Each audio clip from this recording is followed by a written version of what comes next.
rahmatullahi wa barakatuhu. Bismillahir Rahmanir Rahim. Nahmaduhu wa nusalli ala rasulihil kareem. Amma ba'd. Brothers and sisters, welcome to our weekly program, God Questions. With the blessing of Allah subhanahu wa ta'ala, we're here tonight again. May Allah subhanahu wa ta'ala accept all our gathering here, inshallah. I'm going to quickly share this on my stream so that we can move forward. Assalamu alaikum, Mufti Sahab. How are you? Wa alaikum salam wa rahmatullahi wa barakatuh. Alhamdulillah. Alhamdulillah. Jazakallah khair, Mufti Sahab, for being with us. I'm just going to quickly share this stream and then we will be good to go. Brothers and sisters, Jazakumullah khairan for joining us, being a part of this beautiful program. We are thankful for our ulama and scholars for joining us as well. I want to start this program tonight with a sense of seeking forgiveness from few brothers or sisters. We are at a public forum where questions come, the answers are given, and sometimes certain words or expressions are shared that sometimes those who speak or say may not know, but it does have a long-term effect on the other individuals. And a few weeks ago in one of our programs, there was a question with regards to halal and haram, and our respected shuyukh and scholars had mentioned a specific answer. And post the answer, the discussion was led to a point where a negative comment was mentioned with regards to certain Facebook groups or Instagram groups of our brothers and sisters who are running these programs in different platforms with regards to them not being credible or them, running these institutions or programs in a way that are not halal. And if that statement has become a means of harm and hurt to any of our brothers and sisters who are running those programs, I sincerely, on behalf of all of our scholars, seek your forgiveness. At the end of the day, our purpose is to unite the ummah together. And through your efforts, what you are doing, alhamdulillah, our brothers and sisters are promoting halal. They are, alhamdulillah, getting the words out. And inshallah, I'm more than willing to, and all of our scholars are more than willing to work together with these brothers and sisters to make this inshallah more feasible, more better, so that not only us but our generations inshallah can have abundant of halal products, restaurants, things available, and inshallah not only just halal but tayyib and pure things that are available. So first and foremost, I seek your forgiveness for the sake of Allah subhanahu wa ta'ala if these words have hurt you in any specific way. And secondly, inshallah, I humbly request that if we could be of any assistance in making your work, which you are doing with halal and promotion of halal and propagating of halal, possible in any way, inshallah, we're more than happy to hear and support you and help you. So again, my brothers or sisters who have been hurt with that, so please forgive us and forgive me specifically for the sake of Allah subhanahu wa ta'ala and all of us. Mufti Sahab, let's get to some of our questions, inshallah. The responsibility of ulama and muftiyan is tough, and of course, may Allah always keep us upon haqq and righteousness and allow us to be a source of uniting the ummah together. May Allah make us a source of gathering the ummah, inshallah, and never be a source of disunity or breaking the ummah. We already have so many external challenges that when these internal challenges come, it's going to become even harder for us to face those challenges. So may Allah give us strength, allow our hearts to be united. May Allah never allow shaitan and evil to disunite our hearts as a community, and gather our hearts together and forgive our shortcomings and allow us to be on Siratul Mustaqim. Mufti Sahab, as we know that this is almost like mid-February, it's time that people are filing their taxes, the IRS issues and other things that are happening. Sometimes payments are sent on time, some are not. So recently there was a question that was sent. I'm gonna humbly request to you, inshallah, if you can answer. So the question that Mufti Sahab comes is that these days the IRS in the US is giving some small amount of money directly deposited into the bank's account as interest money. And they're giving this as they extend the deadline for tax dates, and that way kept people money extra time as people generally submit tax forms near deadlines. So now the question is, how do we get rid of this money? We can burn it, throw it out, etc. Can we give it to masjid sadaqah funds, charitable organizations, sadaqah given directly to poor without the intention of sawab? So what is it that we need to do, inshallah? So please do let us know. Bismillah ar-Rahman ar-Rahim. So Musab, if I summarize the question, so question is, when the tax money, when what we deposit to the IRS, when it is returned sometime, because it gets delayed, so IRS gives us some extra amount with the name of interest, right? So the question is about that amount. Yes, Mufti Sahib. So yeah, because a lot of people usually do their taxes near the deadline, and now they are holding the money, and because of that, they are so-called providing that money directly deposited as account as interest. What should be done with that money? Yes. So before I come to the answer to the question, so it's like it looks better to define the interest. So then, inshallah, it will be easy for everyone to get the answer to this question, but the answer to other questions as well. So the definition of interest is, هو in Arabic هو القرض المشروط فيه الأجل وزيادة مال على المستقرض. So we consider an amount as interest when, for example, I lend a money to someone. May Allah subhanahu wa ta'ala protect all of us from this, but I'm just giving an example. So if I lend a money to someone with the condition that when he will return this capital to me, he will add some excess amount, extra amount with the capital or original loan. So that extra money is called interest. So now, when we give the tax to the IRS and it's some amount it returned back to us, and if it gets late, IRS gives us some extra amount and it mentions that it is interest on your money. But when we give this amount to IRS, so we don't give condition that if it gets late, so we will charge extra amount. So this is given by IRS without any condition, so it will not fall under the definition of riba, and it is gift by IRS to us. So you can use it, and if you want, you can donate, you can give to masjid. It's up to you. Jazakallah khair. So, Mutsa, what we understand now from this statement itself is that usually in current times now, when the IRS is giving, because of the extended deadline times, what's the extra money that the IRS is sending is not going to be considered as interest, but it will be considered as a gift that would be given to the individuals, and that money does not qualify as something that is prohibited or riba. And it will be considered as a gift that a person can use? Yes, and I will explain one more aspect of this. I was just going through the IRS website, so it clearly mentioned that if you pay, if you submit our payment, then your actual tax, and if you do this intentionally, that you are submitting extra amount so that you can get, that interest, then it will not be allowed for you to get that extra amount and use it. But if you give, according to your calculation, and then it gets delayed by IRS, and then it extra amount is given to you, then it will consider to be gift. Understood. Jazakumullah khair. Jazakumullah. Assalamu alaikum, Mufti Abdullah Sahib. How are you? Walaikum salam wa rahmatullah. Alhamdulillah, everything is well. How you doing? Alhamdulillah, alhamdulillah. Assalamu alaikum, Zia Bhai. Assalamu alaikum, brothers. Mufti Sahib, thank you for being always the first one to like my post. I love the trips that you're taking, Zia Bhai. Thanks for the encouragement, and thank you for doing what you're doing. I love the work that Zia Bhai is doing. I wish we can have him come live with us one day. The stuff that he's actually finding in, I don't know, is he in Peru now or somewhere else? It was so beautiful. Like, wallahi, it's just like, it's amazing that, like, when you travel you find so many beautiful things. So he's been going through these amazing places in the South American area, where mashallah, some of these things are going really, really well. Okay, so Mufti Abdullah Sahib, anything specific from you, questions, anything that you have heard recently being asked to you that you feel that should be answered, or something like that? Let me see. Oh, he's in Peru. Okay, yeah. So he's in Peru. Yeah, that's amazing. Mashallah, mashallah. Okay, we got the first question. Let's go. Mamuna Rashid asks, Assalamu alaikum. Is it permissible for female sisters to join in the congregation of Jummah prayers in the masjid?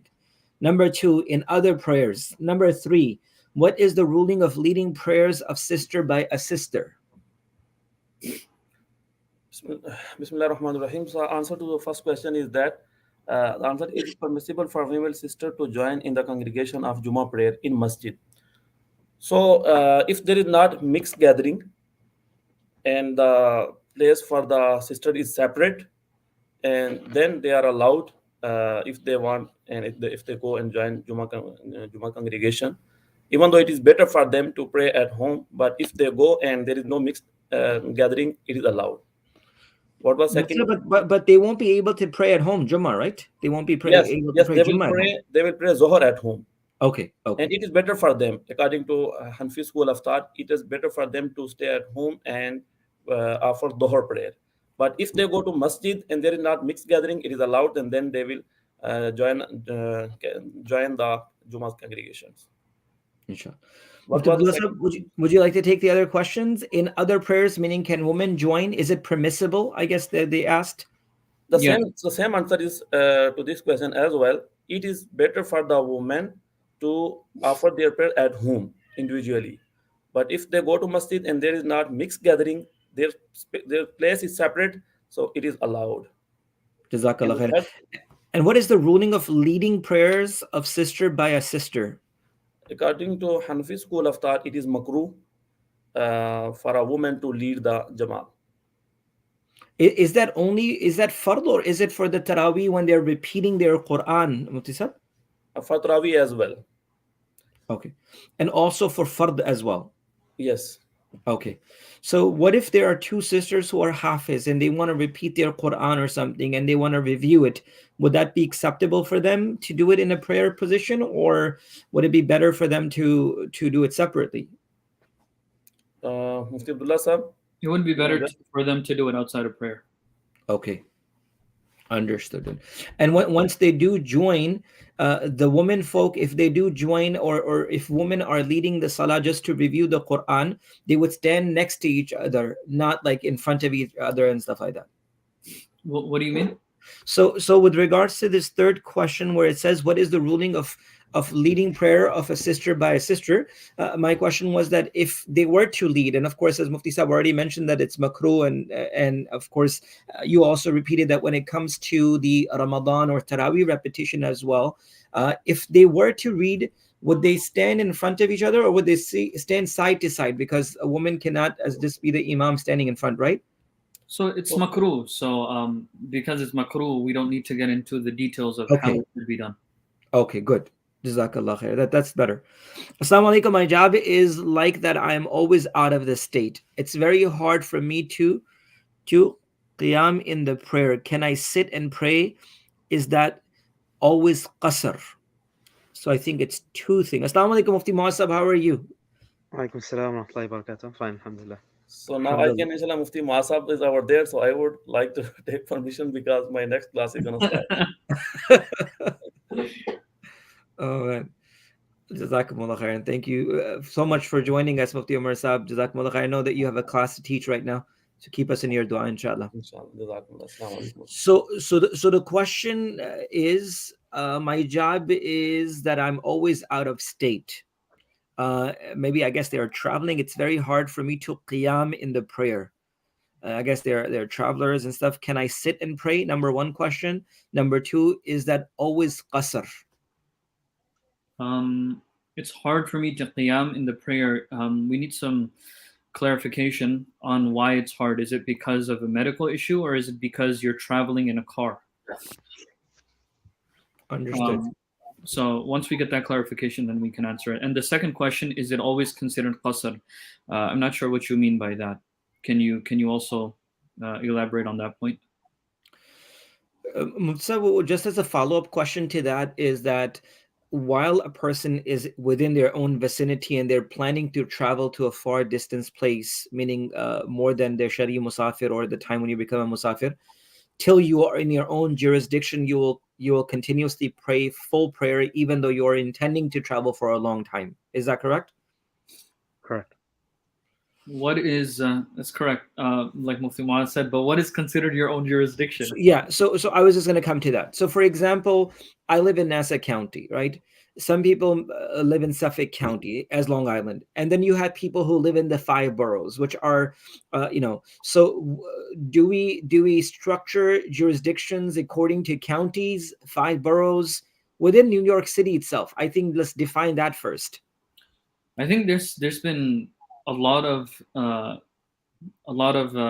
back and forth on this specific issue. A lot of scholars have their own view on this. Some of them say that the 5 boroughs would be considered. I believe each borough would be considered a separate jurisdiction. Suffolk and Nassau would be considered a separate jurisdiction. I believe some scholars also say that it's according to the town that you're in, under whichever court system that you go under. You're going to go by that. I'm not 100% sure which one to go by though. Mufti Masud, have you done any work on that? No. Because I remember a few years ago, there was some work that was done where they said that Nassau would be considered its own because it has its own Supreme Court, it has its own county executive, just like that with Suffolk itself. And the 5 boroughs would be considered as one jurisdiction. Why? Because they have one mayor, one Supreme Court for the entire 5 boroughs itself. Wallahu alam, I think more research can be done. So I think that will give us a bigger picture on what makes a person musafir and not actually a musafir as well. But for now, it's definitely the counties, right? Definitely. Correct. It's definitely the counties. The research needs to be done in terms of something smaller than the counties, like towns. That's true. Like, for example, we have town of Hempstead, town of Oyster Bay, town of North Hempstead, and you have, I think, Babylon and others in town of Smithtown, I guess, or in different places. Suffolk as well. Sorry, go ahead. I'm saying New York City is a bit different. We do have, the city itself has a few counties. You have Queens County, Kings County. So although we're part of a borough, we're still different counties. So that also is something debated, whether we'll consider all 5 boroughs as one or not. Yo, do the research, man. Put him to all the research. That's a lot of work. Okay, so the next question is really interesting. At the time of my marriage, my mahar was 10,000 rupees 12 years ago. I am now in state and want to pay mahar. How does that work? Nikah nama says sikka rajul waqt. I remember that word. Rajul waqt, yeah. Rajul waqt. I remember that word from like Hazrat Thanvi's kitab, man. Well, the mahar amount that is due on you is whatever was due on the nikah date that you agreed on. So 10,000 rupees of that time, whatever it's equivalent to in dollars today, would be your mahar amount. I mean, whether it's 10,000 that time or today, it's the same thing. Inflation would not be considered. So 10,000 and convert it to dollars, and you would pay in accordance to that. Wait, Mufti Maz, you said 2 things. It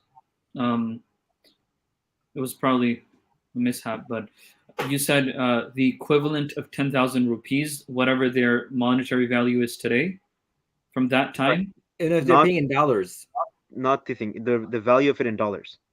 The 10,000 rupees, that 10,000 Pakistani rupees, whatever it's equivalent to in dollars today, that will be taken into consideration. No, so we're not going to look at the inflation, but the 10,000 today, whatever 10,000 rupees worth today in Pakistan, the same of it in dollars, we would pay that. So Rajul Waqt will not be changed because they changed their state, meaning they used there in America. So they won't be paying $10,000. That's $57. What? No. 10,000 rupees is not $57. 10,000 Pakistani rupees is $57. Please, no, don't say that. Seriously? Yeah, unless he's talking about Indian rupees, then it might be a little bit different. It is actually. Inflation is through the roof, man. Oh man, subhanallah. So that Sikka Rajul Waqt will still be the rupees of Pakistan remaining, and then converting it to the amount that will be equivalent to the US dollars because they're living here if he's going to pay here. Correct. And if his spouse was still in Pakistan, they would just pay 10,000 rupees. Correct. But we would advise the husband to be considerate and pay something more as a gift. Not obligatory, as a gift, he should try to pay some more and be considerate. He should have paid it back 10, 12 years ago, but now that he's paying later, he should try to make her happy as well. Huh. Make her happy. Okay. Question is, I was married in 2017, but filed my IRS as single status since wife had not immigrated to US. In 2019, after she arrived, I amended my 17 return as married and got refund plus interest. Is that halal? So Yes, the interest amount that you received, the so-called interest amount, you can take that. That's something that's given to you as a gift. It's not something you expected or something that you wanted or made a condition to them. They gave it to you on their own. It's a unilateral thing, so they you can take it, inshallah. Alhamdulillah. Bank write off the loan that has been taken a long time ago. How would Canby pay off as the bank sale the loan to the collection? hmm? What's going on? Bank Bank writes off write the off the loan loan. that has been taken long time ago. How to pay off as the bank sold the loan to the collection agency. If the bank wrote off the loan, then they didn't write off the loan if they sold it to a collection agency. They sold it to a collection agency. Um, how can you pay it to a collection agency? I don't think you need to ask that. They come after you. Hmm. They won't write it off They unless never ever write off any loans. Don't ever think that, especially in America. Forget about it. Hmm. unless you file for bankruptcy. Then it's something different. But even then, you'll pay something. Subhanallah. Okay, so the other brother said when he was traveling, he said traveling in truck. If you're traveling in a truck, then you will have to take a break on the wherever, take a break somewhere and perform your salah while standing on a regular the way you normally pray salah. Whichever, whether it's Fajr, Dhuhr, Asr, and any of these salahs, you will have to stop and perform salah properly. You will not be able. It won't be permissible for you to sit and pray. The salah will be invalid. What is the? Can you also explain the reasoning for it? Is because qiyam is a fard, or Yeah, standing in salah is something that's obligatory. The only time we're permitted to sit and perform salah is in the event that you cannot perform salah while standing. So when you're traveling and especially when you're driving or you have a car, truck, whatever, it's not hard for you to stop. Yes, it might delay you a bit, a few minutes, but the salah is much more important than that. You would be obliged to stop and perform salah as you would normally do so. The traveling itself in a car is not a valid reason, or it doesn't prevent you from stopping. Let's say in that moment you had to use the bathroom, you would definitely stop to use the bathroom. Just like that, salah deserves so much more importance that you would have to get off and take a break, perform your salah, then continue to your travels. This is different to from, for example, when you're traveling on a plane and you are unable to stand. Right? If you have the ability to stand, there too you're obliged to stand. But certain times there might be restrictions on certain airlines; they don't let you stand and pray. So in those cases you are permitted to sit. So where you are obliged, where you don't have a choice but to sit, you're permitted. But here in a case where you can stand, you can take a break, then you would be obligated to take a break and stand and pray. would a person? Should a person ask if they're traveling? Should they ask the air hostess, "Hey, can I pray?" Or should they just assume that they're not allowed and just sit down and pray? They should ask. In most cases, most airlines, especially non-Muslim airlines, they're very open and they're very happy to give you spots. Sometimes they might even give you prayer rugs to pray. Just make sure you don't ask them when they're serving food. A time where it's a bit more calm, they'll definitely give you space, give you a prayer rug, even maybe help you with the qibla to perform salah. Unfortunately, it's our Muslim airlines that are very restrictive, but non-Muslim airlines are very, very easy. Hmm. Interesting. Uh, Muhammad Mamun Rashid asks, as I'm following a Hanafi school, I was late in praying 4 rakat Zohar Sunnah. I was in third rakat. Some brother following other school came to pray Asr at that time and joined at my back to pray at my lead. What should I have been done at the situation? Wait, what? So the brother is a Hanafi. He's making 4 rakats of Sunnah uh, individually. someone who is not a Hanafi came and thought that, you know what, I can just join this person, and they started making their own fard, maybe Zohar or Asr or anything. So now what should this person do who's making his sunnah? Should he make his salah louder? Should he break his salah, tell the guy I'm making sunnah, or should just continue as is? Mufti Muaz. He should continue as is. If he wants, he can raise his voice slightly, not loud, but just slight enough for the person next to him to hear him. The Shafi'i, he can follow behind him. There's no problem in that. So in that way, both of their salahs would be valid. Even if he's praying sunnahs? Yes. According Okay. to the Shafi'i school, not the Hanafi. According to the Shafi'i school, a person performing fard, he can join or he can make a person praying nafil his imam. Oh, For this wow. sunnah, a Shafi'i can come and join him. The salah will be valid.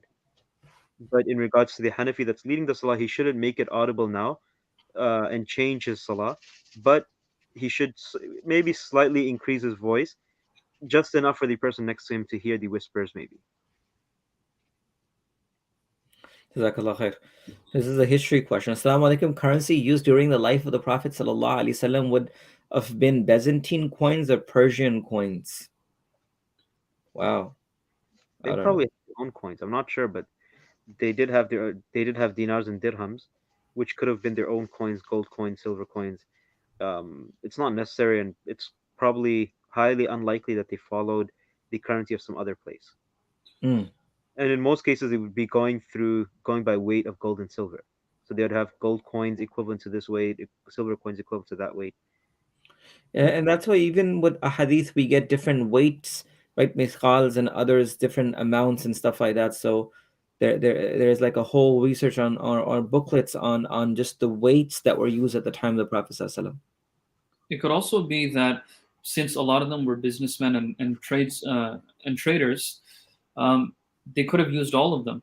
Byzantine coins, Persian coins, dirhams, dinars. They could have used all of them because of the amount of travel that they do, of the amount of business that they would have done. But I believe that the most commonly used one in those areas was dirhams and dinars, which was gold and silver. Their own. But Sayyid Ali asks, is this for all schools of thought for Qiyam? Meaning, is it for all schools of thought that Qiyam is fard, or just the Hanafi? All schools. Oh, good. Jazakumullah khair, jazakallah khair. What else? There was another question in the beginning. What was the other question? Okay. Yeah, that's about it. I think, alhamdulillah, it's too cold outside. I think people are just trying to rest up today. But jazakallah khair, alhamdulillah, that's amazing. Muftiullah, you might not be with us for the next few weeks, but we'll try our best to get you. Inshallah. Even though you might be not at the same time zone as us, but inshallah, we're hoping that you can join us for a little bit, inshallah, even in your travels, inshallah. Inshallah, we'll try. Allah make it easy for all of us, inshallah. And brothers and sisters, thank you so much for joining us, being a part of the program. May Allah subhanahu wa ta'ala keep us on Sirat al-Mustaqim. May Allah subhanahu wa ta'ala keep us guided towards the haqq. May Allah subhanahu wa ta'ala save us from wrong and evil. And may Allah subhanahu wa ta'ala accept all our efforts, inshallah. We'll see you next week. Keep us in your dua. Assalamu alaikum wa rahmatullahi wa barakatuh.